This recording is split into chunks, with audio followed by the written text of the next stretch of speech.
प्रकटीकरणाच्या पुस्तकाच्या 8व्या अध्यायामध्ये वचन 6 पासून पुढे आपण वाचणार आहोत आणि वचन 5 पर्यंत आपण पाहिलेलं आहे की कोणत्या गोष्टी घडणार आहेत आणि फार महत्त्वपूर्ण इथून पुढच्या गोष्टी आहेत आणि जे करणा वाचणार आहे त्या करण्यामध्ये काय काय गोष्टी घडणार आहेत त्या संदर्भात आपण पाहणार आहोत। अतिशय महत्त्वपूर्ण हा शास्त्र भाग आहे आणि पृथ्वीवर येणाऱ्या दिवसामध्ये ज्या घटना घडणार आहेत त्याविषयी इथं नमूद करण्यात आलेलं आहे।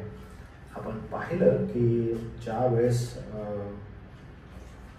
प्रभुदेवा त्याचं गौरव आपल्याला दिसतं की कशा रीतीनं शिक्के फोडण्यात येतात।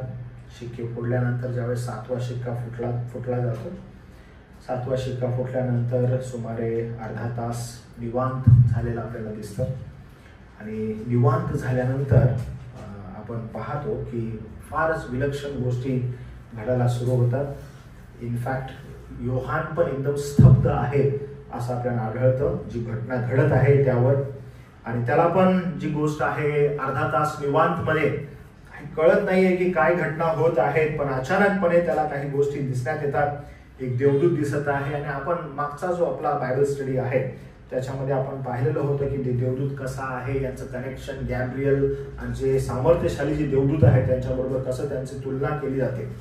आणि मग आपण पाहतो की जे 7 देवदूत आहेत ते 7 देवदूत आपल्याला दिसतात। त्या 7 देवदूतांजवळ 7 करणे आहेत असं आपल्याला आढळतं। मी काय करतो, वचन 6 पासून 13 पर्यंत एकदा वाचतो आणि मग आपण वर्स बाय वर्स खाली जाऊया।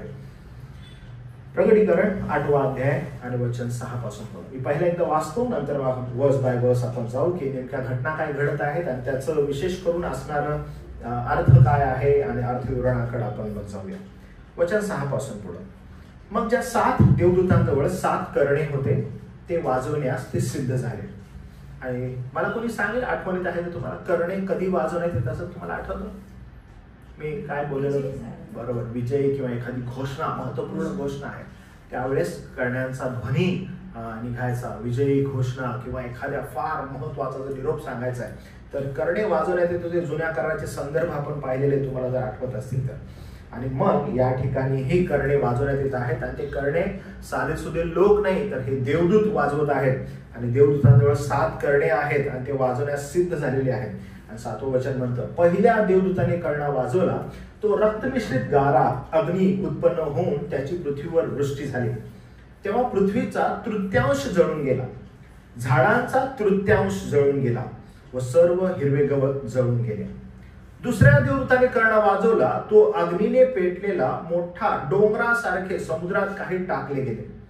समुद्राच्या तृतीयांशाचे रक्त झाले आणि समुद्राच्या उत्पत्तीतील तृतीयांश प्राणी मरण पावले। तसेच तृतीयांश तारवांचा नाश झाला। तारवा म्हणजे माहिती आहे तुम्हाला, बोटी, ओके, त्यांचा नाश झाला। तिसऱ्या देवदूताने करणा वाजवला तो मशालीसारखा पेटलेला मोठा तारा आकाशातून खाली पडला। तो नद्यांच्या तृतीयांशावर व पाण्याच्या झऱ्यावर पडला। त्या ताऱ्याचे नाव कडूदवना आणि पृथ्वी पाण्याच्या तृतीयांशाचा कडूदवना झाला आणि त्या पाण्याने मनुष्यापैकी पुष्कळ मेले आणि ते कडू झाले। चौथ्या देवताने करणा वाजवला तो सूर्याचा तृतीयांश, चंद्राचा तृतीयांश, ताऱ्यांचा तृतीयांश यावर प्रहार झाला। त्यांचा तृतीयांश अंधकारमय व्हावा आणि दिवसाच्या तसेच रात्रीच्याही तृतीयांशात प्रकाश पडू नये म्हणून असे झाले। मी पाहिले तो एक गरुड अंतराच्या मध्यभागी उडताना दृष्टीस पडला। त्यास मोठ्याने असे म्हणताना मी ऐकले, जे 3 देवदूत करणा वाजवणार आहेत त्यांच्या करण्याच्या होणाऱ्या ध्वनीने पृथ्वीवर राहणाऱ्या जनांवर अनर्थ अनर्थ अनर्थ येणार, असं 3दा लिहिलेलं आपण पाहतो। वाचलेला जो शास्त्र भाग आहे त्या शास्त्र भागाकडे जेव्हा आपण नीट पाहतो आपल्याला दिसतं की एकूण या ठिकाणी 4 करणे वाजवण्यात आलेले आहेत आणि हे 4 करणे आणि उरलेले 3 करणे असे एकूण 7 करणे आहेत। आणि आपण पाहतो की शिक्के संपलेले आहेत। शिक्क्यानंतर 7वा शिक्का ज्यावेळेस फुटण्यात येतो त्यानंतर करणे येत आहेत। करणे ज्यावेळेस 7 वाजतात, 7वा करणा ज्यावेळेस वाजवण्यात येईल त्यानंतर वाट्या येतील। आपण पाहतो की 7 शिक्के, 7 करणे, 7 वाट्या।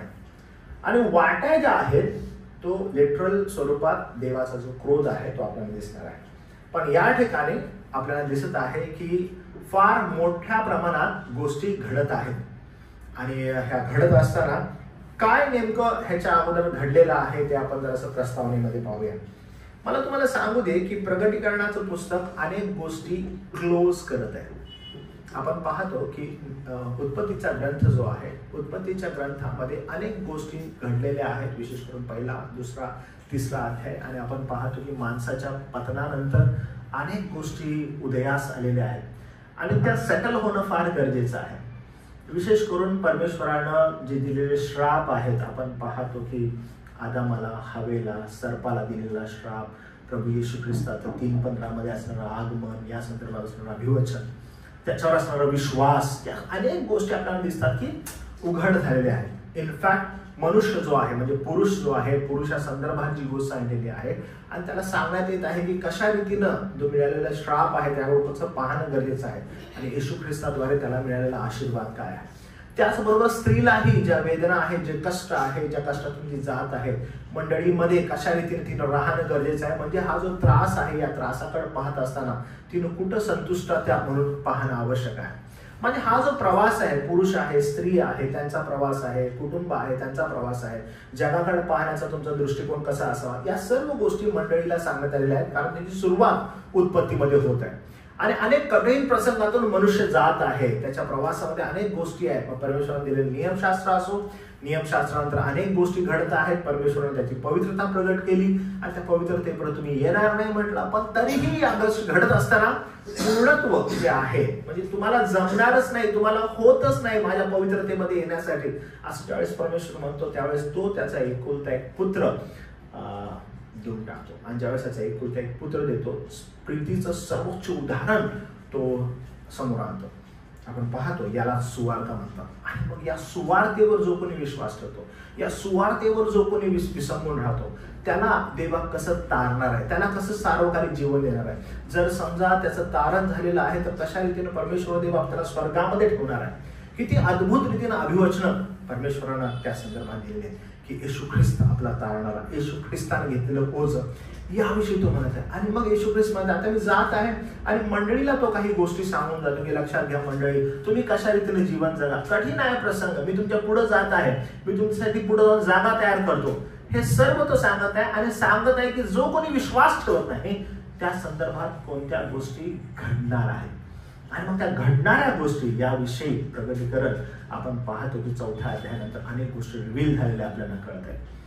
मी तुम्हाला जस्ट पुढे जायच्या अगोदर एक मला असं वाटतं एक सुवार्तेचं अतिउच्च उदाहरण मी तुम्हाला देतो की कशा रीतीनं परमेश्वरानं ती कृपा आपल्यावर केलेली आहे. असं मी ऐकलं एक उदाहरण हे, आणि एका सेवकाने हे उदाहरण दिलं आणि ते उदाहरण मलाही खूप आवडलं, त्या सेवकालाही ते खूप आवडलेलं होतं आणि मग त्या सेवकानं ते उदाहरण दिलेलं होतं. त्या उदाहरणामध्ये महत्त्वपूर्ण काही गोष्टी आहेत त्या मी तुम्हाला सांगतो. एन्शियंट टाइम म्हणजे ज्या वेळेला म्हणजे सेंचुरीज अगोदर एक राजा होता आणि तो राजा जो आहे तो खूप चांगला, प्रेमानं आणि न्यायानं राहणारा राजा असं त्याकडे पाहिलं जायचं.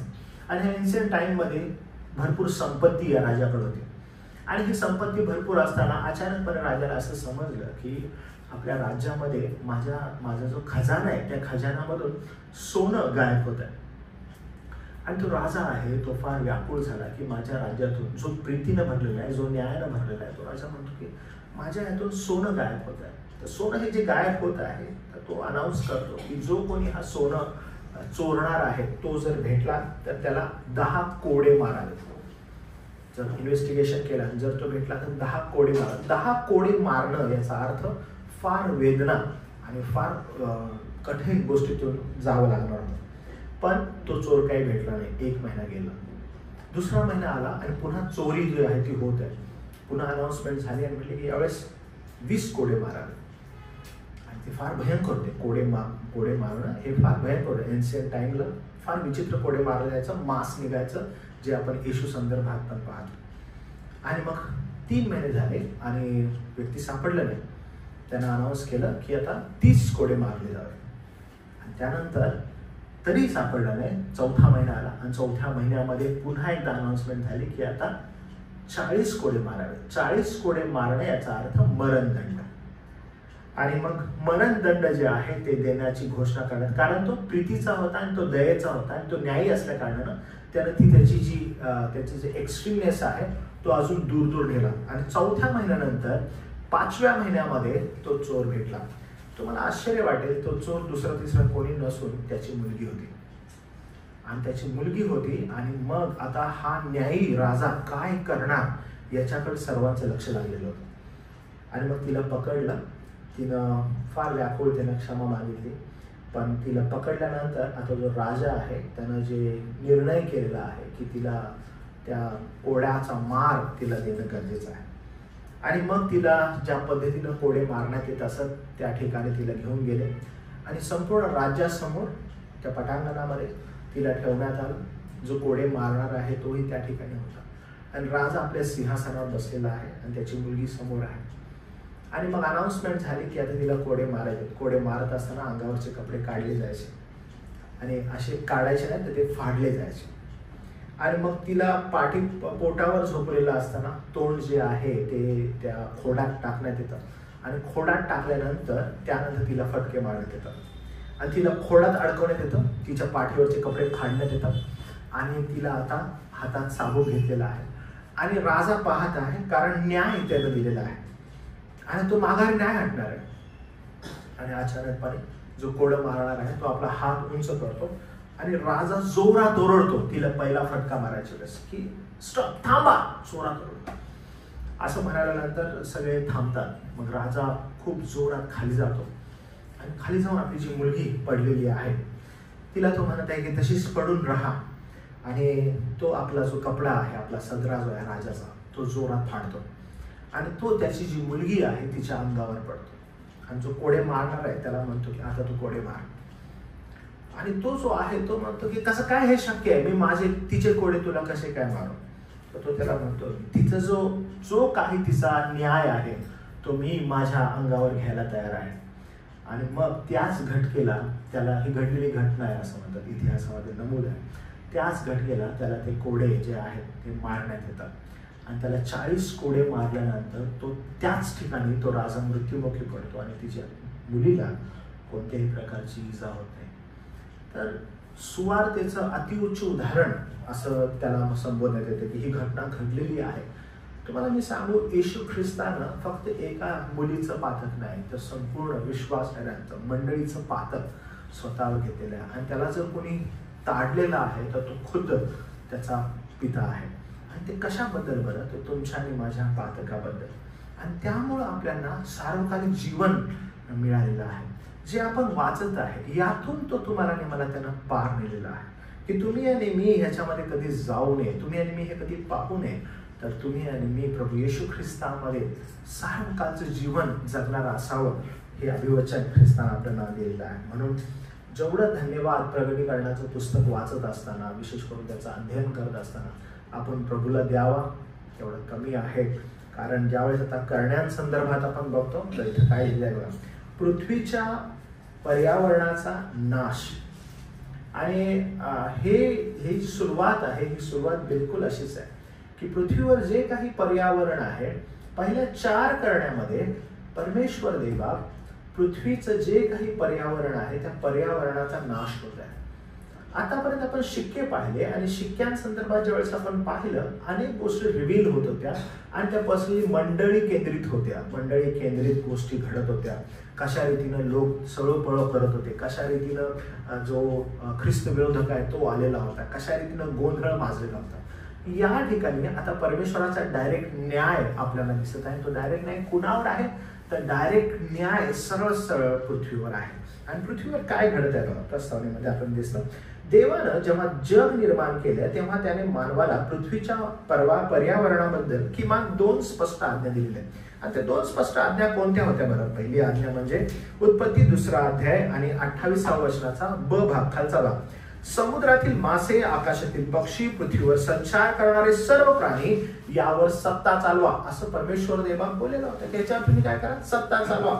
आणि मग ही सरळ सरळ पहिली आज्ञा आपल्याला दिसते. दुसरी आज्ञा काय आहे त्या अगोदर, याचा अर्थ असा नाही की मनुष्याने प्राण्यांना ठार मारावे किंवा नाश करावा, तर त्याला सर्व प्राण्यांवर प्रभुत्व देण्यात आलेलं होतं. त्या सर्व प्राण्यांवर तो प्रभुत्व चालवण्यासाठी त्याला आज्ञा होती. दुसऱ्या आज्ञेत देवाने स्पष्ट सांगितले की मनुष्याने बागेला मशागत व राखण करायला ठेवले. परमेश्वर देवाने मनुष्याला मशागत करा, तिची राखण कर म्हणून परमेश्वराने ठेवलेलं होतं. पण आपण पाहतो मनुष्याच्या पापात पडल्यानंतर निसर्गही यातना भोगू लागला. केवळ मानवाने निसर्गाची काळजी न घेता नाश केला असे नाही, तर मृत्यू व क्षय ही निसर्गात शिरले.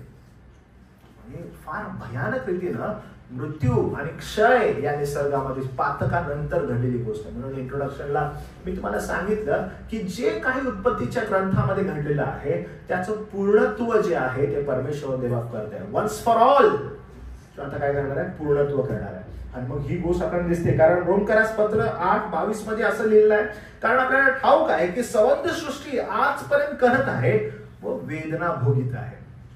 संबंध सृष्टी आजपर्यंत करत आहे आणि वेदना भोगीत आहे. का बरं? पापाचा शिरकाव झाल्यानंतर ही पृथ्वी ही त्या यातनेमध्ये गेलेली आहे, तीही आता वाट बघत आहे. आज लोकांना उमगले आहे की मानवाच्या बेफिकीर वर्तनामुळे किती हानी व शरण झाले आहे. ओझोन पटलाचे कमकुवत होणे. ओझोन पटल माहित आहे तुम्हाला काय असतं? माहित आहे तुम्हाला? ओझोन माहित आहे तुम्हाला? इंग्लिश मध्ये काय असतं ते? हा, त्यानं काय होतं ते? सनचं काय असतं? त्याचे जे किरण आहेत ते फिल्टर होतात आणि आपल्याला हळूहळू काय दिसत आहे की ते जे फिल्टर होत आहे ना ते कमकुवत होत आहे आणि फार वेगात ते होत आहे.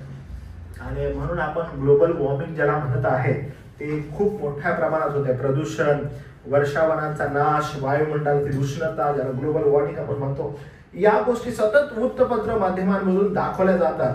पण बरेच जण याच चिंतेत मदर नेचर नावाने पर्यावरणाची मूर्ती पूजा करतात की आता काहीतरी करावं. आता तुम्ही बघा, अनेक लोक ग्लोबल वॉर्मिंग होत आहे म्हणून पर्यावरण वाचवा आणि कसं वाचेल याच्याकडे ते काय करतात, धाव घेत आहेत. पण मला तुम्हाला सांगू की याची सुरुवात कुठे आहे? याची सुरुवात उत्पत्तीच्या ग्रंथात आहे. पतनानंतर गोष्टी काय होऊ लागल्या, बदलल्या. पतनानंतर गोष्टी बदलू लागल्या आणि पर्यावरण जे आहे ते अधिक क्लेशामध्ये गेलं, अधिक त्रासामध्ये गेलं आणि मग हळूहळू जो आहे तो हा बदल होऊ लागला. ओझोन पटल जो आहे तो कमकुवत होऊ लागला. पर्यावरण, वर्षावनांचा नाश, वायुमंडळातील उष्णता. किती शॉकिंग आहे बघा. अचानकपणे मे महिन्यामध्ये एवढा पाऊस झाला आपल्याला, आपण लगेच सगळेजण म्हणतो ओ ग्लोबल वॉर्मिंग आहे आणि त्याचा परिणाम झालेला आहे. आता सगळं एक्स्ट्रीम होणार आहे. पाऊस पण एक्स्ट्रीम होणार आहे, हिवाळा पण एक्स्ट्रीम येणार आहे, उष्णता तर मागच्या वर्षी एक्स्ट्रीम होती. हळूहळू बदलत आहे. सगळे म्हणतात की हळूहळू काय होत आहे, बदलत आहे. लोक मग पर्यावरणालाच देव समजत आहेत. ही परिस्थिती आपण पाहत आहे की बदलत आहे. पण हे सर्व प्रयत्न खूप उशिरा आणि खूप थोडे आहेत. जगाचा पापांवर देवाच्या न्यायाचा कोप येणार आहे आणि तो पृथ्वीच्या पर्यावरणाचा फारसा नाश करेल. फारसाने पूर्णपणे त्याचा काय करेल, नाश करेल. पहिल्या 4 तुतार्या किंवा 4 करणे वाचतील तेव्हा या नाशाची सुरुवात होईल. या भयानक न्यायानंतर ख्रिस्ताच्या सहस्त्रवर्षीय राज्यकाळात म्हणजे 1000 वर्ष पृथ्वीवर पुनर्स्थापना होईल. पण सहस्त्र वर्षानंतर पेत्राने जसे भाकीत केले तसे घडेल. तरी रात्री चोर येतो तसा प्रभूचा दिवस येईल. त्या दिवशी आकाश मोठा नाद करत नाहीसे होईल. सृष्टी तत्वे तत्व होऊन लयास जातील आणि पृथ्वी व तिच्यावरील गोष्टी उघडीस येतील. हे पेत्राचं जे भविष्यवाणी आहे ही पूर्ण होणार आहे. म्हणजे परमेश्वर देवबापाने जे काही बोललेलं आहे ते पूर्ण होणार आहे. ते पूर्ण झाल्यानंतर 1000 वर्षाचं प्रभू येशू ख्रिस्ताचं राज्य येणार आहे. मिलेनियल याला आपण म्हणतो, मिलेनियल फेथ. आपला जो विश्वास आहे की हो अशा प्रकारचं मिलेनियल राज्य, 1000 वर्षाचं राज्य परमेश्वर देवा प्रभू येशू ख्रिस्ताद्वारे या पृथ्वीवर चालवणार आहे. आपण पाहतो प्रकटीकरणाच्या 8च्या पहिल्या भागात आपण पाहिले की कोकऱ्याचे 7वा शिक्का उघडला आणि अर्ध्या तासाचे मौन झाले. ते पुढे 7 तुतार्या वाजल्यानंतर येणाऱ्या न्यायाची भीषणता दर्शवते. आता 7 करणे असलेले 7 देवदूत त्या वाजवण्यास तयार झाले आणि मग पहिला कर्णा, वचन 7. पहिल्या देवदूताने कर्णा वाजवला तेव्हा रक्तमिश्रित गारा अग्नी उत्पन्न होऊन त्याची पृथ्वीवर वृष्टी झाली. पृथ्वीचा 3रा भाग जळून गेला, 1/3 झाडे जळून गेली व सर्व हिरवे गवत जळून गेले. आपण पाहतो की 1000 वर्ष येण्या अगोदर हे नाश होणं गरजेचं आहे, कारण ते प्रभू येशू ख्रिस्ताच्या आधिपत्याखाली असणारे 1000 वर्षाचं राज्य, लिटरल राज्य, ज्याच्यावर आपण विश्वास ठेवतो की हो तशाच प्रकारचं 1000 वर्षाचं राज्य येणार. तुम्हाला ठाऊक आहे ना की हे आपण का शिकत आहोत? कारण अनेकांचं म्हणणं असं आहे की 1000 वर्षाचं लिटरल राज्य प्रभू येशू ख्रिस्ताचं काही येणार नाही. काही जणांचं म्हणणं असं होतं म्हणजे आतापर्यंत की येशू ख्रिस्ताच्या मृत्यूनंतर 1000 वर्षाचं राज्य चालू झालं, पण ऑलरेडी आपण पाहतो की आपण 2000 वर्ष प्रभू येशू ख्रिस्ताच्या मरणानंतर आहोत. त्यामुळं तो जो कॉन्सेप्ट आहे किंवा ते जे विचार आहेत ते निघून गेलेले आहेत. काही जणांचं म्हणणं आहे की येशू ख्रिस्ताचं 1000 वर्षाचं जे राज्य आहे ते राज्य ऑलरेडी होऊन गेलेलं आहे आणि त्यानंतर आता आपण या कालखंडामध्ये आहोत की आता सध्या शिक्के फुटलेले आहेत, कर्णे वाजत आहेत, या कालखंडामध्ये आहोत आणि वाटा आता फुटणार आहेत असा काही लोकांचा समज आहे. पण आपण जो विश्वास ठेवत आहोत तो आपण मिलेनियल विश्वास आहे की येणाऱ्या दिवसामध्ये 1000 वर्षाचं लिटरल राज्य प्रभू येशू ख्रिस्त करणार आहे. आपला विश्वास का आहे असा? कारण हे जे लिहिलेलं आहे यावर आपण विश्वास ठेवत आहे की ऍब्सोल्युटली असं अजून घडलेलं नाहीये. आणि त्यामुळं जे पवित्र शास्त्र नमूद करतं त्या पवित्र शास्त्र नमूद करणाऱ्या गोष्टीकडे ज्यावेळेस आपण जातो आणि पहिलं वचन वाचतो की रक्तमिश्रित गारा अग्नी उत्पन्न होऊन त्याची पृथ्वीवर वृष्टी झाली आणि पृथ्वीचा 3रा भाग जळून गेला. आपण पाहतो की आपण हे वचन जे आहे ते अजून पूर्णत्वास गेलेलं आपल्याला दिसत नाही. एवढंच काय तर 1/3 झाडे जळून गेली व सर्व हिरवे गवत जळून गेले, हेही आपल्या अजून निदर्शनास आलं नाही किंवा इतिहास याबद्दल सांगत नाही. आणि मग आपण पाहतो गारा अग्नी रक्त, शास्त्रात या गोष्टी स्वतंत्रपणे एकत्र नेहमी देवाच्या न्यायाचं प्रतीक आहे. आपण ज्यावेळेस जुना करार पाहतो आपल्याला सदैव दिसतं की रक्तमिश्रित ज्या गारा आहेत, आपण सदैव पाहतो की देवाला जर एखाद्या गोष्टीचा न्याय करायचा आहे तर देवा रक्तमिश्रित गारा अग्नी आपण सदैव पाहतो की देवाला जर न्याय करायचा आहे तो गारा अग्नी असा आपल्याला दिसतं आणि ते न्यायाचं प्रतीक आहे असं आपल्याला आढळतं. त्यांनी आपल्याला मिस्र देशावर झालेल्या देवाच्या कोपाची आठवण करून गेली. निर्गम 9:13 ते 25 स्तोत्र 105:3 मध्ये आपल्याला गारा दिसतात. जेव्हा देव आपल्याला न्याय करायचा आहे तो गारा पाडतो. आणि त्या साध्या सुद्धा गारा नाही बरं का. आपण पाहिलेलं आहे की तुम्ही गारा सगळ्यांनी अनुभवल्यात. ओके, तरी किती मोठ्या अनुभवल्यात गारा? छोट्या? ओके, म्हणजे किती मोठ्या अनुभवल्या? सगळ्यात जास्त मोठी कधीच नाही.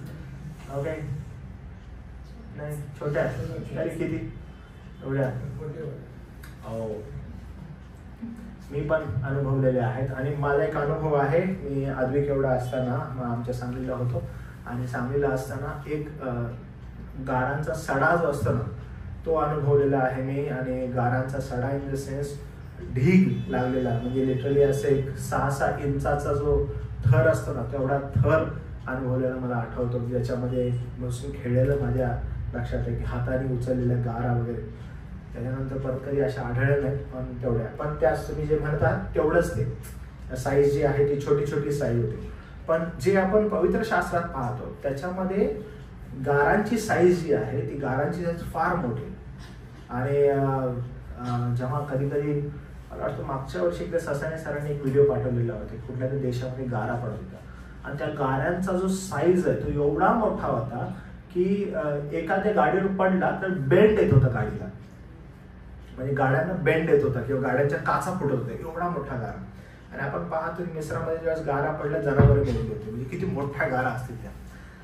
आणि आपल्याला असंच दिसतं की ज्यावेळेस ह्या गारांचा जो परमेश्वराचा न्याय आहे तो न्याय फार मोठ्या प्रमाणात आपल्याला आढळतो. उत्पत्तीचा ग्रंथ 19 अध्याय 24 वचनामध्ये आता अग्नी आपल्याला आढळतो. स्तोत्रसंहिता 11:6 मध्ये पण अग्नी दिसतो. एजेकिएल 38:32 मध्ये पण अग्नी दिसत आहे. परमेश्वर जेव्हा कधी न्याय करतो तो अग्नी दिसतो आपल्याला. रक्त, पुन्हा एकदा निर्गमाच्या ग्रंथात आपल्याला रक्त दिसतं. परमेश्वर फार सुंदर रीतीनं पुन्हा एकदा आपल्याला दाखवते कसा त्याचा न्याय आहे आणि कोणी पण ह्यातून सुटणार नाहीये. आणि निर्गमाचा ग्रंथ 4 अध्याय 9 वचन, 7 अध्याय 17 ते 21 आपल्याला दिसत आहे की परमेश्वर देवा न्याय ज्यावेळेस करतो त्यावेळेस रक्तही दिसतं. रक्त मिश्रित गारा असं म्हटलेलं आहे. फारच मोठ्या प्रमाणात देवाच्या कोपाची जाणीव आपल्याला होते.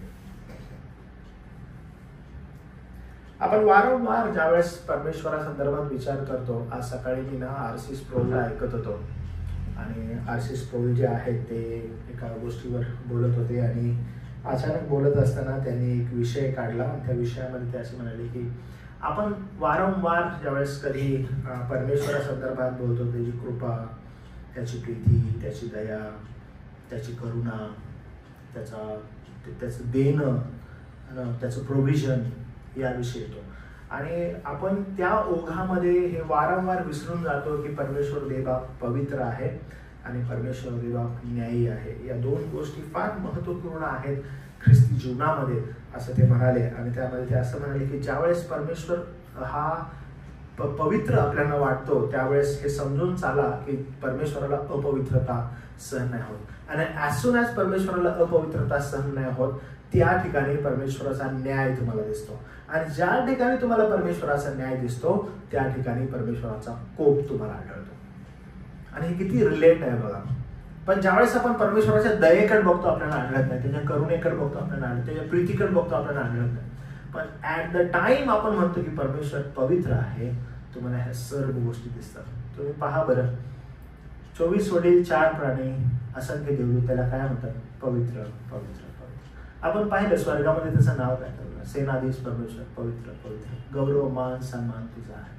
म्हणजे परमेश्वराचं जे स्थान आहे, परमेश्वर जो आहे तो पवित्रतेमध्ये राहणार आहे. परमेश्वराला अपवित्रता सहन होत नाही आणि परमेश्वर अपवित्रतेमध्ये राहत नाही. परमेश्वराची इच्छा आहे की जसा तो पवित्र आहे तसं त्या लोकांनी पवित्र असावं.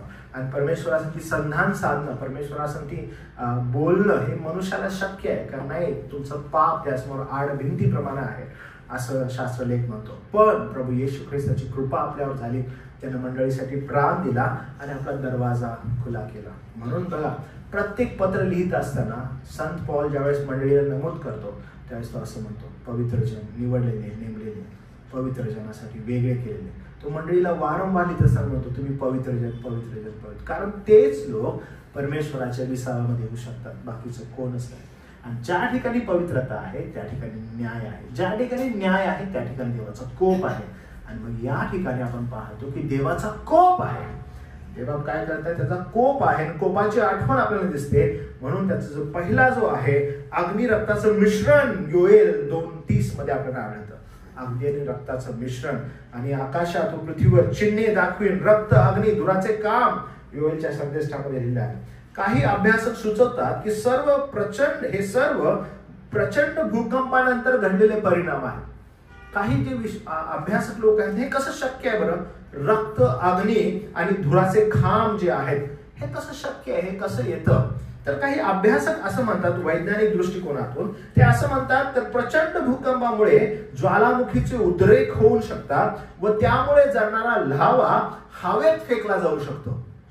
हे सगळं नैसर्गिक आहे. आणि ज्यावेळेस आपण एखादे डोंगरावर लावा फुटताना पाहतो तर एक्झॅक्टली अशा घटना आपल्याला आढळतात. पण त्यावेळेला पर्टिक्युलरली त्या ठिकाणी नेमकं काय घडणार आहे आपल्याला ठाऊक नाही. परमेश्वर ज्यावेळेस न्याय करणार आहे आपल्याला ठाऊक नाही. पण वैज्ञानिक आणि काही अभ्यासक आपलं डोकं लावत आहेत की नेमकं कसा परमेश्वर देव हे करेल. कारण भूकंप घडल्यावर ही गोष्ट घडते.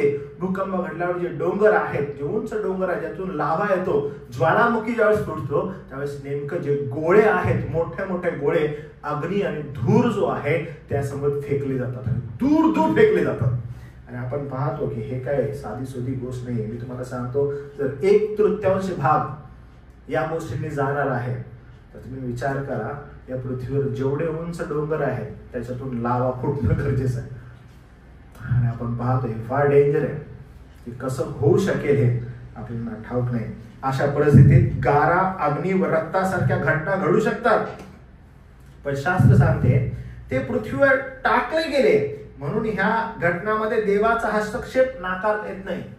म्हणजे उद्भवले आणि टाकले गेले याच्यामध्ये फरक आहे. परमेश्वर देव बापाचा हस्तक्षेप असणार आहे. परमेश्वर देव हे कसं करू शकेल, परमेश्वर देव हे कसं करणार, हे संपूर्णपणे त्यावर निर्भर आहे. एक उदाहरण मला तुम्हाला दिवशी वाटते यावेळेस. तुम्ही पहा, नोहाच्या काळामध्ये फार सुंदर रीतीनं एक विश्लेषण आपल्याला दिसतं की परमेश्वर देवा नोहाला म्हणाला की तारू बनव. आपण ज्यावेळेस ती घटना आठवत आपल्याला कळतं की आतापर्यंत पृथ्वीवर पाऊस पडलेला नाहीये. आतापर्यंत लोकांना पाणी काय असतं ते ठाऊक नाहीये. स्वर्गातून पाणी पडेल हे लोकांना म्हणजे एक्सेप्टेबलच नाहीये. लोक ज्यावेळेस येतात त्याला म्हणजे हा काय, त्याला मूर्खात काढाले, तू काय करतोस. कारण पाण्याचा ठाव ठिकाणा त्यांना माहिती की वरून असं पाणी पडेल त्यांना माहितच नाहीये. पण परमेश्वर देव बाबाने सांगितलेलं होतं की हो मी पाऊस पाडणार आहे, 40 दिवस 40 रात्र पाऊस पाडणार आहे, हे तो बोललेला होता. आणि त्यावर त्याने विश्वास ठेवला. आणि परमेश्वर देवाने केलं काय? हे ऍब्सोल्युटली केलं. जे आजपर्यंत झालं नव्हतं ते परमेश्वराने न्याय आणलेला आहे. आणि हा जो न्याय आहे हा काही वेगळा नाही. परमेश्वर देवा जर बोललेला आहे रक्तमिश्रित गारा अग्नी याचा पाऊस पडणार आहे, ऍब्सोल्युटली पडणार. आणि आपण पाहतो परमेश्वराचा हस्तक्षेप तुम्हाला नाकार देत नाही. ही घटना सार्वत्रिक स्वरूपाची असून संपूर्ण पृथ्वीवर परिणाम करेल, पर्टिक्युलरली एका ठिकाणी नाही. म्हणून मी तुम्हाला म्हणालो ना की 1/3 ज्यावेळेस तो म्हणतो याचा अर्थ काय होत आहे की हे सार्वत्रिक व्हायला पाहिजे. म्हणजे भारतामध्ये होत आहे, अमेरिकेत पण व्हायला पाहिजे. अमेरिकेत होत आहे, काही जे टापू आहेत न्यूझीलंड सारखे, ऑस्ट्रेलिया सारखे वगैरे, इथं पण होणार, प्रत्येक ठिकाणी होणार. तुम्हाला माहित आहे ही घटना जी आहे ही घटना जर आपण यहुद्यांना सांगू लागलो तर यहुदी विश्वास ठेवणार, हो असं होऊ शकतं बरं का, कारण परमेश्वर देव असं करू शकतो. योएल संदेशामध्ये जर सांगितलेलं आहे तर ते घडू शकतो. आणि जर इतिहासाच्या दृष्टिकोनातून बघायला गेलो तर छोट्या छोट्या क्लिप्स आपल्याला ठाऊक आहेत की असं घडू शकतं का, घडू शकतं. काय लिहिलंय? ही घटना सार्वत्रिक स्वरूपाची असून संपूर्ण पृथ्वीवर परिणाम दिसेल. वृक्ष व गवताचा नाश झाल्यामुळे धान्य, अन्नधान्य व सर्व सृष्टीवर त्याचा परिणाम होईल. काय होणार आहे तर आपल्याला दिसते की वृक्ष आणि गवताचा नाश झाल्यामुळे पिकाचा नाश होईल, पिकाचा नाश होईल. तरीही देव आपल्या कोपामध्ये दयाही दाखवेल, कारण केवळ 1/3 वनस्पतींचा नाश होईल. मला कधी कधी वाटतं की 1/3 वनस्पतींचा नाश होईल याचा अर्थ काय माहितीये का, की याचा तुटवडा होणार आहे. याचा काय होणार आहे? याचा तुटवडा होणार आहे. परमेश्वर देव दया स्मरत आहे, त्याच्या न्यायामध्ये त्याच्या कोपामध्ये दया आहे. पण ती दया ज्यावेळेस आपण पाहतो तर ही फार कठीण आहे. म्हणजे मनुष्य जो आहे तो कदाचित म्हणेल की मेलो असतं तर बरं झालं असतं, कारण एवढा तुटवडा आहे. या प्रचंड विनाशानंतर पृथ्वी पुन्हा उगवताना दिसते, कारण 5व्या तुतारीपर्यंत भरपूर हिरवाई असल्याचे दिसते. ज्यावेळेस 5वी तुतारी येईल म्हणजे तोपर्यंत काय परत हिरवळ आपल्याला दिसते. कदाचित सायन्स कमी एवढं पुढे जाईल त्यावेळेस, किंवा घटना अशा घडू लागतील की पटापट ज्या गोष्टी घडलेल्या आहेत त्यातून बाहेर कसं निघता येईल ते प्रयत्न करतील. काही जणी प्रोड्यूस करत आहेत. विशेष करून काय गोष्टी प्रोड्यूस करतायत माहितीये का, की जर समजा एखाद्या राष्ट्रावर अणुबॉम्ब पडला, ओके, एखाद्या राष्ट्रावर समजा आता युद्ध झालं राष्ट्रांमध्ये, एखाद्या राष्ट्रावर अणुबॉम्ब पडला तर जो अणुबॉम्ब ज्या राष्ट्रावर पडलेला होता जपानवर, तर त्यांना उभं राहायला खूप वर्ष लागले. हिरोशिमा आणि नागासाकीला खूप वर्ष लागले सेकंड वर्ल्ड वॉर नंतर.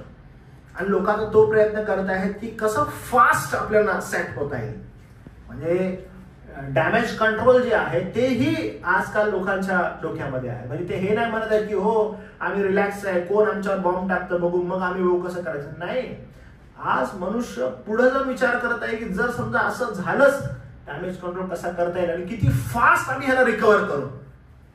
आणि मग कदाचित आपल्याला दिसत आहे की लोक मान्यच करत नाहीयेत की हे परमेश्वरापासून आहे. लोक मान्यच करत नाहीयेत की हे परमेश्वराने हस्तक्षेप करून केलेलं आहे. आणि 5व्या शिक्क्या ज्यावेळेस फुटणार आहे त्यावेळेस पुन्हा आपल्याला हिरवळ दिसत आहे. म्हणून या ठिकाणी आपल्याला काय आढळतं की 1/3 ज्यावेळेस हिरवळ गवत वृक्ष जळत आहेत आणि मरत आहेत, अन्नाचा तुटवडा होत आहे, पण 5वा शिक्का पुन्हा ज्यावेळेस 5वा तुतारी 5वा कर्णा ज्यावेळेस वाजेल तेव्हा पुन्हा पृथ्वीवर हिरवळ दिसत आहे. म्हणजे हा जो स्पॅन आहे ह्याच्यामध्ये पुन्हा ह्या लोकांनी उभारी घेतलेली आपल्याला आढळते. आपल्याला पुन्हा दिसतं दुसरा कर्ण 5 ते 9 वचनामध्ये. दुसऱ्या दिवसाने कर्ण वाजवला तेव्हा अग्नीने पेटलेल्या मोठ्या डोंगरासारखे काहीतरी समुद्रात टाकले गेले. समुद्राच्या 1/3 पाण्याचे रक्त झाले आणि समुद्रातील प्राण्यांपैकी 1/3 प्राणी मरण पावले. तसेच 1/3 तारवांचा नाश झाला. हे काहीतरी वेगळं वाटतं ना, 1/3 तारवांचा नाश झाला. ज्यावेळेस मी हे वाचत होतो मला पण एकदम वेगळं वाटलं, पर्टिक्युलरली तारवां संदर्भात लिहिलेलं आहे. आणि मग मला एक गोष्ट लक्षात आली, पुढे नमूद केली आहे मी, ती तुम्हाला लक्षात येईल. बघा हे जे लिहिलेलं आहे पुन्हा एकदा पहा, फार काळजीपूर्वक वाचा. दुसऱ्या देवदूताने कर्ण वाजवला तेव्हा अग्नीने पेटलेल्या मोठ्या डोंगरासारखे काहीतरी समुद्रात टाकले गेले.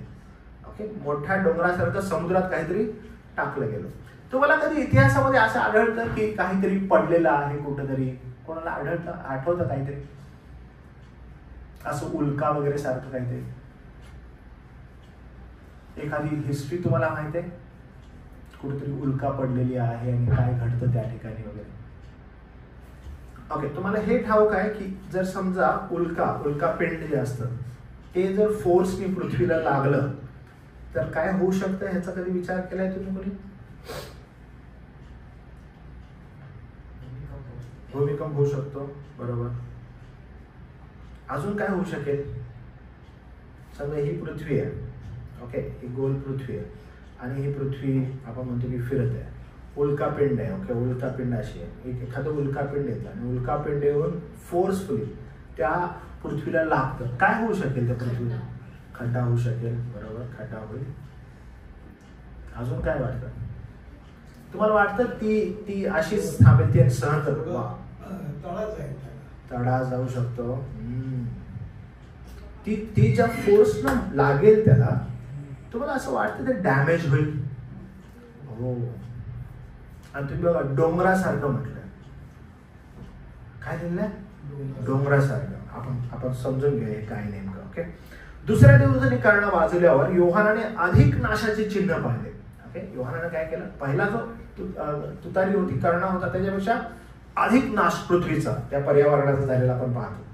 पहिला न्याय जमिनीवर झाला होता, पण आता दुसरा न्याय कुठं झाला? समुद्रावर. पहिला न्याय कुठं होता? 1/3 जमिनीवर. आता काय झाला? डायरेक्टली समुद्र. आणि दुसरा न्याय समुद्रावर झाला. आग लागलेला एक मोठा पर्वत जणू काय समुद्रात फेकला गेला, एक मोठा डोंगर समुद्रात काय झाला? फेकला गेला. हे प्रचंड जळते वस्तुमान, म्हणजे अशी प्रचंड वस्तू जणू अग्नीने पेटवलेला पर्वतच होता आणि तो समुद्रात फेकला गेला. हे एका भव्य उल्का जी आहे किंवा लघुग्रह,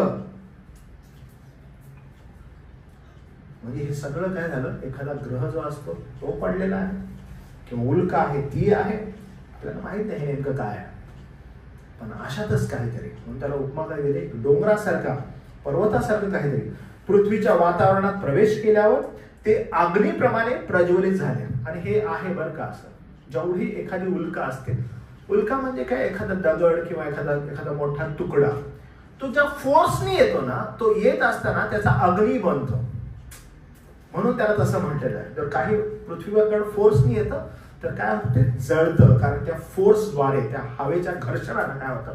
त्याला आग लागते. आणि बायबल बघा आपलं किती क्लिअरली ती गोष्ट सांगत आहे. आणि मग काय होतं? अग्नीप्रमाणे प्रज्वलित झाले आणि सभोवतालच्या ज्वालाग्राही वायूंमध्ये ते प्रचंड पेटलेला पर्वत जणू समुद्रात कोसळला.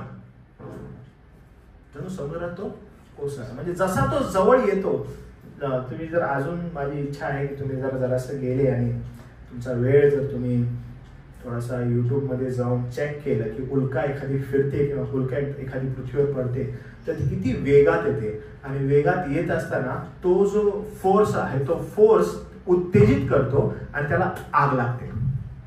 आणि आग लागल्यावर तो डायरेक्टली मग पृथ्वीवर येतो. काय लिहिलं का? पृथ्वीच्या वातावरणात प्रवेश केल्यावर ते अग्नीप्रमाणे प्रज्वलित झाले आणि सभोवतालच्या ज्वालाग्राही वायूंसह ते प्रचंड पेटलेला पर्वत जणू समुद्रात कोसळला. त्या भयंकर दृश्यामुळे व समुद्रात आदळलेल्या प्रचंड उल्केमुळे झालेल्या प्रचंड स्फोटामुळे संपूर्ण जग, तुम्हाला काय सगळं काय होईल? जग हादरून गेलं की काय झालं, हे काय झालं, हे कसं झालेलं आहे, आणि संपूर्ण जग हादरून जाईल. तो स्फोट जणू काय अणुबॉम्बच्या स्फोटासारखा नक्की दिसेल. हे येणाऱ्या विश्वव्यापी संकटाचे भयानक प्रारंभिक चिन्ह असेल. या परिणाम स्वरूप समुद्राचा 1/3 रक्त झाला असं म्हटलं. म्हणजे तो कसा असेल, तो काय असेल आपल्याला ठाऊक नाही, पण जसं ते पडेल तसं काय असेल? रक्तमिश्रित, रक्त झालेलं दिसेल. याचं कारण शास्त्र स्पष्ट सांगते. समुद्रातील 1/3 प्राणी ज्यात प्राण होते ते मेले. फिश खाणाऱ्यांनो, आपण त्यावेळेस नसू, चांगली गोष्ट आहे.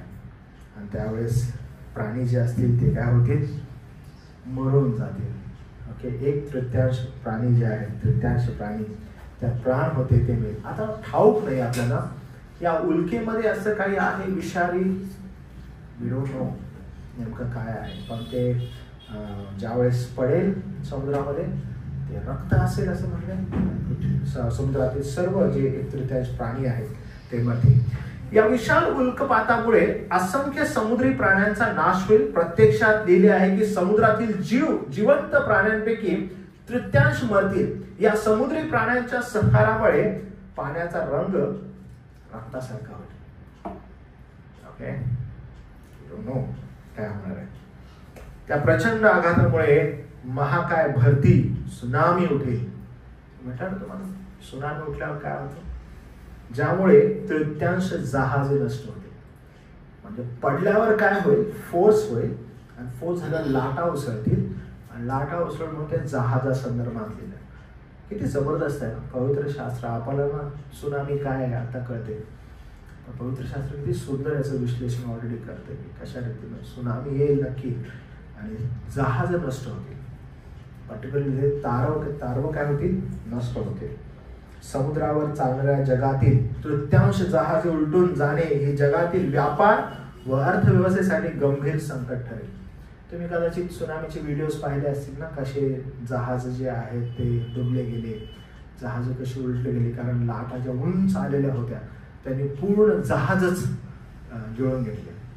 जर तुम्हाला सुनामीविषयी अजून पाहायचं असेल तर तुम्ही एक हॉलिवूडचा पिक्चर आहे सुनामीवर, तो तुम्ही पहा की त्यांनी किती जबरदस्त ते पिक्चरायझेशन केलेलं आहे आणि सुनामी कशी असते ती लिहिली आहे. कदाचित जी सुनामी तिथं प्रेझेंट केलेली आहे कैक अजून भयंकर सुनामी त्यावेळेस असेल असं आपल्याला निदर्शन असेल.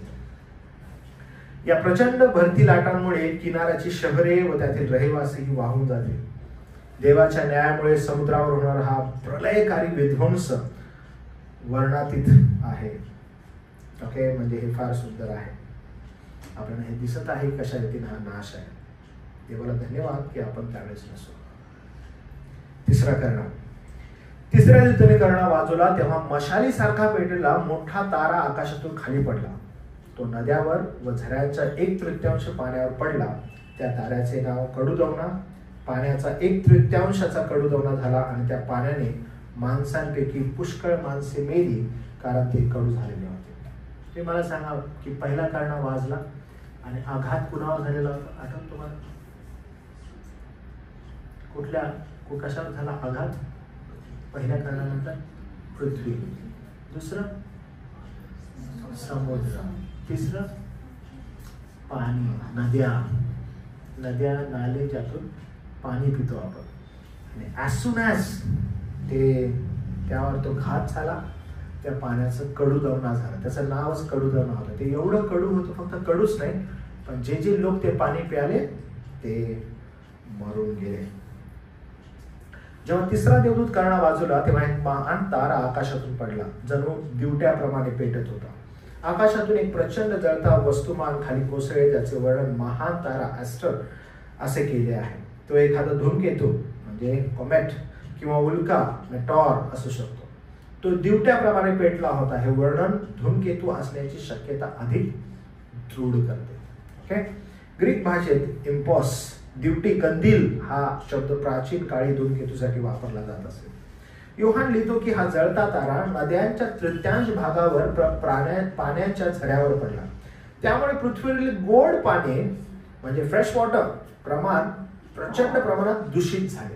म्हणजे प्रचंड प्रमाणात काय झालं, दूषित झालं, घाण झालं. तेव्हा ताऱ्याचे नाव वर्मवूड कडू औषधी ठेवले आहे, कारण त्याने पाण्याला विषारी केले, म्हणजे त्याला कडुदवना असं म्हटलेलं आहे. हा शब्द नव्या करारात फक्त एकदाच आला आहे, पण जुन्या करारात साधारण 8 वेळा तो उल्लेखला आहे आणि कित्येक वेळा कडूपण, विष, मृत्यू यांच्याशी जोडला आहे. अनुवाद 29:18, 5:4 इत्यादी मध्ये. त्यापैकी 3 वेळा तो विषारी पाण्यासाठी संबंधित आहे. उदाहरणार्थ इर्मया 23:15 मध्ये लिहिले आहे. म्हणून सेनाधीश परमेश्वर संदेष्टांविषयी असे म्हणतो, पहा मी त्यांना वर्मकुवूड म्हणजे कडुदवना खाऊ घालेल आणि त्यांना विषारी पाणी पाजेल. वर्मवूड ही एक झुडूप वनस्पती आहे, ज्याच्या पानामध्ये ॲपिसिनोथ नावाचे विषारी घटक असतात. हे मिसर देशातील गोड्या पानाला देवाने कसे दूषित केले होते याची आठवण करून देतो. तुम्हाला आठवतं त्यावेळेस 10 पिढा होता, त्यामध्ये परमेश्वर देवाने दाखवून दिलं की कडुदवना नेमकं काय असतं आणि कशा रीतीनं पाणी दूषित होतं. तिसऱ्या तुतारीच्या न्यायात मानवाच्या मृत्यूचा स्पष्ट उल्लेख आहे, जे पहिल्या 2 तुतार्यांमध्ये नव्हते. आणि पाण्याचा तृतीयांश भाग वरमूड झाला आणि त्या पाण्यामुळे पुष्कळ लोक मेले, कारण ते कडू झाले होते. जळत्या धूमकेतूमुळे पृथ्वीवरील गोडे पाणी विषारी होईल आणि ते पिल्याने लोक मरतील. जीवनाचे झरे जे लोकांना जगवतात ते मृत्यूचे पाणी होतील. किती भयानक ही शोकांतिका असेल. म्हणजे जे पाणी लोक पिण्यासाठी जातात, जे गोड आहे म्हणून पितात, आणि ज्यावेळेस ते प्यायला जातील त्याच घटकेला जे जे लोक ते पितील ते लोक त्याच ठिकाणी मरतील. किती भयानक ही गोष्ट असेल. तिसऱ्या तुतारीच्या न्यायात पृथ्वीवर प्रचंड जीवितहानी होईल हे आपल्याला दिसते. म्हणजे आपल्याला डायरेक्ट हे समजत आहे की हे याचा नाश मनुष्य जे आहेत त्यांचा होईल. चौथा करणा 12 ते 13 मध्ये चौथ्या दिवसाने करणा वाजवला तेव्हा सूर्याचा 1/3, चंद्राचा 1/3, हे महत्वाचं आहे बरं का. सूर्याचा 1/3, चंद्राचा 1/3 व ताऱ्यांचा 1/3 यावर प्रहार झाला. म्हणजे जो आपल्याला सूर्य दिसत आहे, सूर्याचा 1/3, चंद्र दिसत आहे, चंद्राचा 1/3, तारे दिसत आहेत, ताऱ्यांचा 1/3 यावर प्रहार झाला. त्याचा तृतीयांश अंधकारमय व्हावा आणि दिवसाच्या तसेच रात्रीच्याही तृतीयांशात प्रकाश दिसू नये म्हणून असे झाले. मी पाहिले तेव्हा एक गरुड अंतराळाच्या मध्यभागी उडताना दृष्टीस पडला. त्याला मोठ्याने असे म्हणताना मी ऐकले, जे 3 देवदूत करणा वाजवणार आहेत त्यांच्या करण्याच्या होणाऱ्या ध्वनीने पृथ्वीवर राहणाऱ्या लोकांवर अनर्थ अनर्थ अनर्थ येणार. हा जो देवदूत आहे, जो चौथा करणा वाजवत आहे, चौथी तुतारी जो वाजवत आहे, याचा परिणाम डायरेक्टली आपल्याला मनुष्यावर दिसत नाही. याचा परिणाम आपल्याला पृथ्वीवर दिसत नाही. याचा परिणाम आपल्याला समुद्रावर दिसत नाही किंवा नद्या नाल्यांवर दिसत नाही. कारण जो पृथ्वीवर होणार आहे पहिला करणा करत आहे, दुसरा करणा समुद्रावर करत आहे, तिसरा करणा नद्या नाले पिणाऱ्या पाण्यावर करत आहे, चौथा करणा डायरेक्टली जे काही आकाशामध्ये आहे त्याच्यावर करत आहे. आणि आकाशामध्ये काय आहे? सूर्य आहे, चंद्र आहे, तारे आहे, यांच्यावर तो करत आहे. त्यांचे तृतीयांश भाग तो काय करत आहे? कमी करत आहे. ते गेलेले आपल्याला वाटतात. डायरेक्टली प्रकाशावर परिणाम आहे. आणि मग एक देवदूत उडत आहे आणि तो देवदूत उडत असताना म्हणतो अनर्थ अनर्थ अनर्थ. जे लोक पृथ्वीवर आता राहत आहेत त्यांच्यावर अनर्थ येत आहे. जेव्हा चौथा देवदूत तुतारी वाजवल तेव्हा न्यायाचा परिणाम पृथ्वीवरून आकाशाकडे सरताना दिसतो. तरी सुद्धा पहिल्या 3 करण्याप्रमाणे चौथ्या तुतारीतील घटना पृथ्वीवरील लोकांवर परिणाम करते. सूर्याचा तृतीयांश, चंद्राचा तृतीयांश व ताऱ्याचा तृतीयांश मारला गेला. यामुळे त्यांचा तृतीयांश अंधकारमय झाला. या दिवसाचा तृतीयांश प्रकाशला नाही आणि रात्रीचाही तृतीयांश तसाच. मारला गेला हा शब्द ग्रीक जो आहे तो प्लेसो मधून आला आहे, ज्याचा अर्थ प्लेग, महामारी, आघात असा होतो. म्हणजे आकाशातील मंडळी सूर्य चंद्र तारे देवाने दिलेला एका महामारीमुळे प्रभावित होतील, पण फक्त तृतीयांश भाग नष्ट होईल.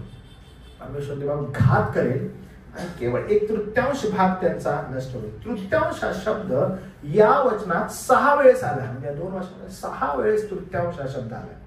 या खगोलीय घटनेची भीषणता अधोरेखित होते. संपूर्ण आकाशाचा तृतीयांश सामील असेल. सूर्य चंद्र तारे दिवस व रात्रीचे विभाजन, दिवसाचा तृतीयांश आणि रात्रीचा तृतीयांश प्रकाश विहीन होतील. तुम्ही विचार करा राहो किती भयानक असेल ते की पृथ्वीवर जे सूर्य आपल्याला प्रगट होते त्या तृतीयांशच नसणार. लोक किती शॉक होतील, लोकांना किती कठीण जाईल सर्व. त्यामुळे दिवस रात्रीचा प्रकाश मोठ्या प्रमाणावर कमी होईल आणि संपूर्ण जगात हवामानात मोठे बदल होतील. हा न्याय मिसर देशावर आलेल्या नव्या महामारीसारखा असेल. पवित्र शास्त्र अशा अनंत काळी आकाशनीय बदलावांविषयी सांगते. यशया, एझेकिएल, योएल, आमोस, लूक यामध्ये मला आपल्याला आकाशामध्ये ज्या घटना घडलेल्या आहेत त्याविषयी आपल्याला दिसतं. पण हा बदल तात्पुरता असेल, कारण पुढे देव सूर्याची उष्णता वाढवेल. हा जो बदल झालेला आहे, ही जी घटना आहे ती त्यावेळेस तात्पुरत्या स्वरूपाची आहे आणि अचानकपणे आपल्याला सूर्याची उष्णता जी आहे ती वाढलेली दिसेल. त्या दिवसात सूर्य चंद्र ताऱ्यांचा अंधकार लोकांसाठी किती भयानक चिन्ह ठरेल. आकाश बंद झाल्यावर योहान आकाशाच्या मध्यभागातून एक देवदूत उडताना पाहतो. लोक ज्यावेळेस इकडं प्रॉब्लेमॅटिक बघतात, ओ हे पृथ्वीवर पडलेलं आहे, आता पृथ्वीचा बघा 1/3 भाग गेलेला आहे, हिरवळ गेलेली आहे आणि त्याचा सेटल करण्याचा प्रयत्न करतात. अचानकपणे त्यांना दिसते की समुद्रावर पडलेलं आहे. ते अचानक समुद्राचं सेटल करण्याचा प्रयत्न करत आहेत. अचानकपणे त्यांना आठवतं की जे पाणी आम्ही पित आहे ते कडू दवणं झालेलं आहे. हे इकडे सेटल करत आहेत. अचानकपणे त्यांना काय आढळते की आकाशामध्ये काहीतरी चिन्ह घडत आहे. आणि ते बाहेर आकाशामध्ये काय घडत आहे की अरे सूर्य जो आहे तो अचानकपणे गेलेला आहे. 1/3 भाग गेलेला आहे. त्या बाजूने चंद्राचा 1/3 भाग गेला, तारांचा 1/3 भाग गेला. सगळ्यांचं लक्ष असं वर आहे. ते पाहत काय होणार आहे. त्याच्या मधून एक देवदूत येत आहे. फारच कठीण आणि विलक्षण संकटातून ही पृथ्वी येणाऱ्या दिवसामध्ये जाणार आहे. आणि तो मोठ्या आवाजात म्हणताना बोलतो, पृथ्वीवर राहणाऱ्या लोकांवर अनर्थ अनर्थ अनर्थ येणार, कारण अजून 3 देवदूतांच्या तुताऱ्यांचे आवाज होणे बाकी आहे. आकाशाच्या मध्यभागून उडणारा देवदूत उंच आकाशातून पृथ्वीवर विनाश बघत होता. त्याने संपूर्ण विध्वंस स्पष्टपणे पाहिलेला आहे. मग त्याने तिपटीने शोक घोष केला. काय केलं त्याने? ऑलरेडी हे सगळं बघितलेलं आहे. किती भयानक पृथ्वीवर हा क्रोध आलेला आहे, देवाचा कोप आहे. पण तो म्हणत आहे हे काहीच नाही, अजून 3 कर्ण वाजणार आहेत. आणि त्या 3 कर्णांचं विश्लेषण तो कसा करत आहे माहिती आहे? अनर्थ अनर्थ अनर्थ. त्याने शोक घोष केलेला आहे. आणि तो म्हणतो पृथ्वीवर राहणाऱ्या लोकांवर अनर्थ अनर्थ अनर्थ येणार आहे. त्या काळात पृथ्वीवर शाप, दुःख, संकटे प्रचंड प्रमाणात असतील. तिपटीचा अनर्थ म्हणजे 3 वेळेस लिहिलेला हा जो अनर्थ आहे हा केवळ या ठिकाणी आढळतो. प्रकटीकरण 18, 10, 16, 19 मध्ये दुहेरी अनर्थ आहे. अनर्थ अनर्थ असं लिहिलं आहे. पवित्र शास्त्रात अनर्थ हा शब्द नेहमी न्याय, विध्वंस व्यक्त करतो. हे फक्त पहिल्या 3 करण्यात झालेल्या नाशामुळे नाही, तर उरलेल्या कारणांच्या भीषण न्यायामुळे होते. म्हणजे जे झालेलं आहे त्यामुळे हा अनर्थ बोलत नाहीये. तो जे 3 येणार आहे त्याविषयी तो गंभीर इशारा करत आहे. प्रियांनो, 3 देवदूतांच्या करण्यांचे आवाज बाकी आहेत. आणि ज्या वेळेस ते येतील अजून जी भीषणता आहे ती भीषणता आढळेल. मी जसं तुम्हाला प्रभू येशू ख्रिस्ताच्या सुवार्ते संदर्भात ते एक उदाहरण दिलं, मी तुम्हाला एनकरेज करेन आणि तुम्हाला मी प्रभू येशू ख्रिस्तामध्ये विनंती करेन की तुम्ही सगळ्यांनी आपापल्या कारणासंदर्भात देवबापाला धन्यवाद द्या आणि त्याविषयी कृतज्ञ असा. जेव्हा तुम्ही कृतज्ञ असाल, जेव्हा हे आपण वाचतो प्रकटीकरणाचं, जेव्हा जेव्हा अध्ययन करतो, आपण भीत आणि कापत प्रभूकडे गेलं पाहिजे आणि प्रभूला आपल्या तारणाबद्दल धन्यवाद दिला पाहिजे की जर त्यानं आपलं तारण केलेलं आहे तर तुम्ही आणि मी या भयानक गोष्टीतून पार गेलेलो आहोत. जे जे लोक आतापर्यंत प्रभू विना मेलेले आहेत ते हे पाहू शकणार नाहीत, पण ते ऑलरेडी मरण यातना नरकात भोगत आहेत. ज्यांचं तारण झालेलं आहे ते ऑलरेडी प्रभू येशू ख्रिस्तामध्ये आहेत आणि ते विसावं घेत आहेत प्रभू येशू ख्रिस्तामध्ये. आपण त्याबद्दल धन्यवाद दिला पाहिजे. जर हे होण्या अगोदर तुम्ही आणि मी प्रभूच्या येण्या अगोदर जर तुम्ही आणि मी आपला शेवटला श्वास घेऊ, प्रभूला धन्यवाद द्या. कारण संत पौल म्हणतो जगणं मला ख्रिस्त, मरणं मला लाभ आहे. म्हणून जे प्रभू येशू ख्रिस्तामध्ये मरतात ते आशीर्वादित आहेत, कारण ते सरळ प्रभू येशू ख्रिस्तामध्ये प्रभूकडे जातात. जे प्रभू येशू ख्रिस्तामध्ये विना मरतात, जे आपल्या पापात मरतात, त्यांना न्याय आहे आणि तो सार्वकालिक आहे. सार्वकालिक नरक यातना ते आज या ठिकाणी जे आहे नरकामध्ये भोगत आहे. पण जे आपल्याला या ठिकाणी प्रगट केलेलं आहे ते असं आहे की जे लोक पृथ्वीवर शेवटपर्यंत राहतील ते काय फेस करणार आहेत या पृथ्वीवर ते आपल्याला दिसेल. पण गौरवी देवाला आपण धन्यवाद दिला पाहिजे की ज्यावेळेस प्रभू येशू ख्रिस्त 1000 वर्षाचं राज्य स्थापेल त्यावेळेस सर्व विश्वासणारे जे मेले होते ते त्याजवळ विसावा घेत आहेत आणि जे उर्वरित जे या ठिकाणी असतील ते सर्व त्याच्याबरोबर राज्य करतील. ते कसं होईल लिटरल मध्ये वी डोंट नो. काही जण मिलेनियल विषयी खूप एक्सायटेड होतात आणि मिलेनियल विषयी अभ्यास करतात. ते असं म्हणतात कदाचित जे लोक ऑलरेडी मेलेले असतील ते लोक हुनोज ते इथं पण राहू शकतात आणि स्वर्गात पण जाऊ शकतात. ते असं म्हणतात. आपल्याला ठाऊक नाही की ते इन अँड आउट करत राहतील. कारण त्यांना दोन्हीकडचा एंट्रन्स आहे, कारण ते ऑलरेडी मेलेले आहेत प्रभूमध्ये आणि प्रभू येशू ख्रिस्ताने त्यांना ते अभिवचन दिलेलं आहे की ते माझ बरोबर असतील. आणि आपल्याला ठाऊक नाही की ते एक्झॅक्टली कसं असेल, पण जे गुपित आहे, जे अजून रिव्हील केलं नाही ते आपल्याला ठाऊक नाही आहे. पण ज्यावेळेस आपण कधी हा अभ्यास करतो, आपण केवळ प्रभूला धन्यवाद दिला पाहिजे आपल्या तारणाबद्दल. आणि जे आज तुमच्याकडे आहे त्याला तुम्ही घट्ट पकडून राहा. जे काय आपल्याला अवेलेबल आहे, आपल्याला काय अवेलेबल आहे, पवित्र आत्मा अवेलेबल आहे, आपल्याला काय अवेलेबल आहे, पवित्र वचन अवेलेबल आहे, आपल्याला काय अवेलेबल आहे, त्याची मंडळी अवेलेबल आहे, त्याची सहभागिता त्याच्या लोकांना, त्यांना आपण घट्ट पकडून राहिलं पाहिजे.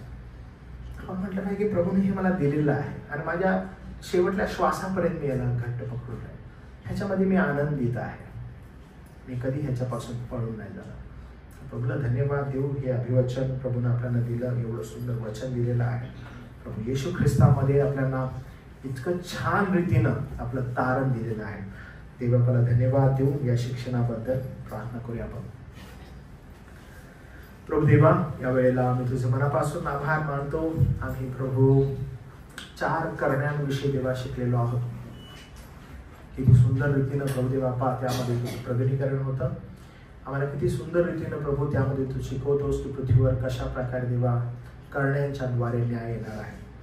आम्ही विशेष करून योहानाबद्दल देवा तुझे आभार मानतो की तो तुझा निवडलेला दास किती सुंदर रीतीने देवापा हे प्रगट करत आहे मंडळीसाठी. आम्ही देवापा सदैव तुझ्या दिलेल्या तारणामध्ये संतुष्ट असावा आणि आनंदित असावा. तू दिलेले जे प्रोव्हिजन आहे त्यामध्ये देवापा आम्ही संतुष्ट असावा असं होईल. आम्ही सर्व गौरव मान सन्मान तुला देतो, कारण देवापा ते तुझं आहे. तारणारा प्रभू येशू ख्रिस्त याच्या नावात प्रार्थना केली म्हणून देवा. आमेन.